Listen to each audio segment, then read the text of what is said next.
बेटियां जो होती है वो ससुराल के ज़मीन पर या अपने भाई के ज़मीन पर या संपत्ति पर दावा नहीं करती है, लेकिन सरकार चाहती है कि वो दावा करे और विवाद उत्पन्न हो। आप देख रहे होंगे कि शहर में अभी ये नगर निगम क्षेत्रों में या मतलब शहरी क्षेत्रों में सर्वे नहीं होना, लेकिन हम तो सरकार को कहेंगे कि पहले सरकार को शहरी क्षेत्रों में कराना चाहिए। सबकी यहाँ एक एक ब्रोकर 5-5 जगह एक जमीन बेच देता है, वो विवाद तो वहाँ उत्पन्न होती है। तो ग्रामीण में जहाँ बहुत विवाद नहीं है वहाँ कम, जिस चीज को खत्म करने के लिए सरकार चाह रही है वो शहर में अधिक है। ग्रामीण क्षेत्र के लोग आते हैं, जमीन खरीदते हैं, एक ही ब्रोकर उसको 3-3 पार्टी 4-4 पार्टी से बेचे रहता है, जिसकी लाठी उसकी भैंस। जो कब्जा कर पाता है वो कर पाता है, नहीं कर पाता है उसका पैसा फंस जाता है। सरकार जो है विवाद कम करने के लिए ये सर्वे करवा रही है कि बढ़ाने के लिए?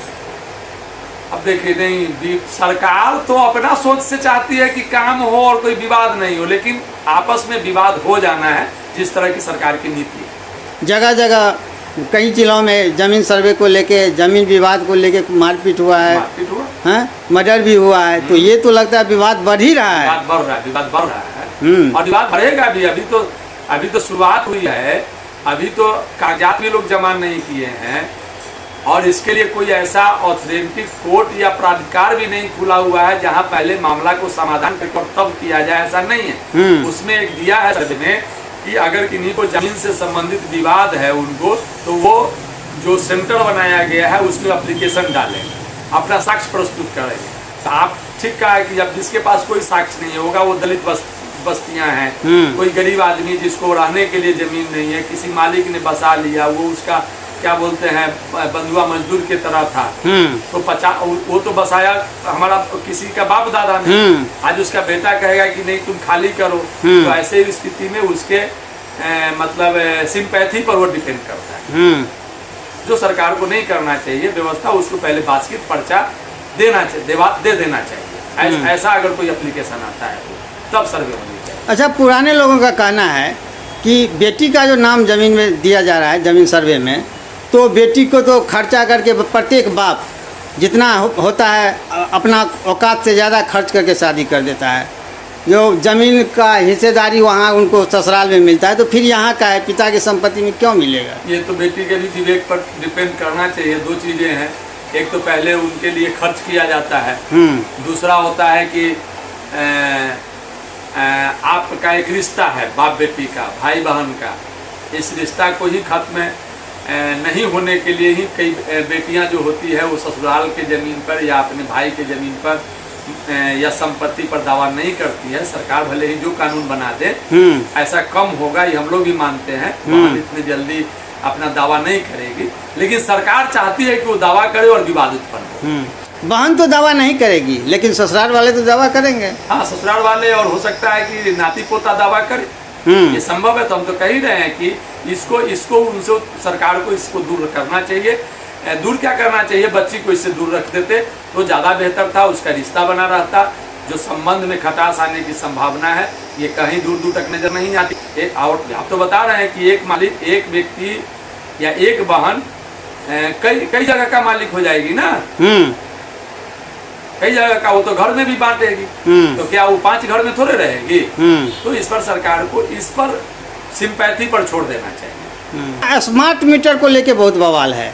राजद पिछले दिनों धरना प्रदर्शन किए थे और लोगों में भी आक्रोश है। स्मार्ट मीटर में क्या खामियां हैं? स्मार्ट मीटर का दोनों पहलू से अगर हम देखें तो सही है। सरकार का राजस्व का घाटा होता था, इसमें है कि करंट वसूली हो जा रही है, लेकिन इसमें सुधार ये करना चाहिए था कि आप मान लीजिए बकाया जिस तरह की राशियां हैं, हम ये खामी आपको बता रहे हैं, वो एक बार वो काटने का व्यवस्था कर दिया। मतलब 300 दिनों में आप पहले, अब एक आदमी को मान लीजिए 50,000 1 लाख रुपया बाकी है, तो उसको पर डे का करीब 150 से 300-400 रुपया आपको व्यवस्था करना पड़ता है। तो ये दिक्कतें हैं। स्मार्ट मीटर में ये सरकार को बाकी वसूलने के लिए दूसरा और टेक्निक अपनाना चाहिए, या मंथली होता है कि हाँ 150 उसका काट लेंगे, शेष जो है वो उसका बिजली सप्लाई चालू रहना चाहिए। बिजली सप्लाई जब बंद हो जाता है उसका, तो मान लीजिए कि किसी के घर में कोई शादी है, कोई शुभ श्राद्ध है, उस समय बिजली की आवश्यकता है और वह किसी कारण से नहीं करा पाया उस दिन रिचार्ज, तो उसकी बिजली कट जाती है। तो सरकार को बकाया वसूलने का मतलब ये हार्ड वर्क, इतना हार्ड स्टेप नहीं लेना चाहिए। इससे सरकार के प्रति लोगों में आक्रोश है और आक्रोश जायज भी है। दूसरा है कि आप पहले जो रीडिंग होती थी आप उसका एवरेज और स्मार्ट मीटर की जो रीडिंग हो रही है उसका एवरेज में आकाश पाताल का फर्क है, यानी 2 गुना 3 गुना स्मार्ट मीटर महंगा पड़ रहा है। लेकिन सरकार तो कर रही है कि ये सस्ती है। नहीं महंगा है, हम लोग यूज कर रहे हैं, हम तो देख रहे हैं। लोगों का कहना है कि पहले 300 आता था, अब हजार बिल आ रहा है। लोग सही कह रहे हैं। पहले था कि आप 300 अगर बिल आता था तो अच्छा तो कह रहे हैं कि 2 गुना 3 गुना, और सरकार कहती है कि आप यूज कर रहे हैं। हाँ। और स्मार्ट मीटर में भी कमियां है, कहीं ना कहीं रीडिंग में परेशानी होती है। मतलब 300 आता था, आज 1000 आता है, 600 आता है। अब लोग क्या करते हैं कि हाँ, पहले ही बात जरूर मानेंगे कि लापरवाही थी, लोग बल्ब बुताना नहीं पसंद करते थे, पंखा चला के चल दिए। अब चूंकि उनको करंट पैसा लगता है तो ये लोग यूज जो कर रहा है वो बल्ब बुताता है, पंखा बंद करता है, फ्रिज का यूज जितना जरूरत है उतना ही। मतलब सरकार को ये फायदा हुआ है कि बिजली की बचत हुई है और उनका बकाया राशि भी वसूला रहा है, राजस्व में उनका बढ़ोतरी हुई है। लेकिन आम जनता को बहुत परेशानी है इससे। गरीब लोग तो बिजली जलाने मतलब एक आदत सा ये लोग डाल दिया है, वो बेचारा कर्जा करके मीटर रिचार्ज करता है। लोगों का आरोप है कि यदि 2 दिन मीटर बंद रहता है, बिजली बंद रहती है, फिर भी बिल उठता है।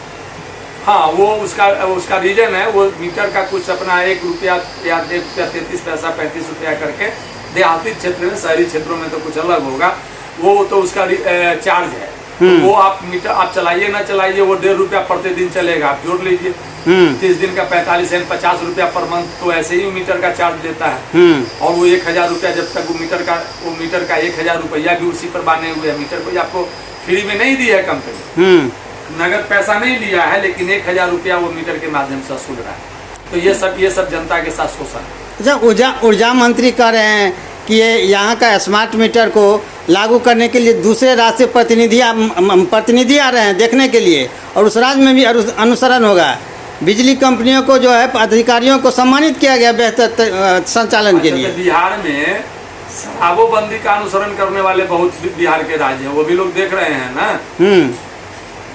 बंदी हुई, हम लोगों ने भी कसम खाया है।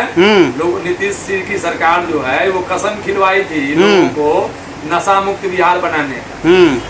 कितना नशा मुक्त है आप समझ रहे हैं। तो ये स्मार्ट मीटर यहाँ प्रयोग ही करके देखे हैं, तो निश्चित तौर पर लोग दिखने आएंगे ही दूसरे राज्यों के लोग कि आखिर ऐसा क्या नया चीज बिहार लाई है जो हमारे यहाँ इम्प्लीमेंट हो सकता है कि नहीं। अब तो उन पर डिपेंड करता है कि इसकी अगर खामियां को देखेंगे तो यूज करते हैं कि नहीं करते हैं। देखना अलग बात है, इसका मतलब ये नहीं है कि आपका पीठ थपथपाया जा रहा है। अगर ऐसा होता तो भारत सरकार, आप जानते हैं नरेंद्र मोदी जी तुरंत अनुसरण करते हैं। नंजल बिहार में आई थी, नीतीश कुमार जी ने लाया था, आज पूरे भारत में लागू हो गया है।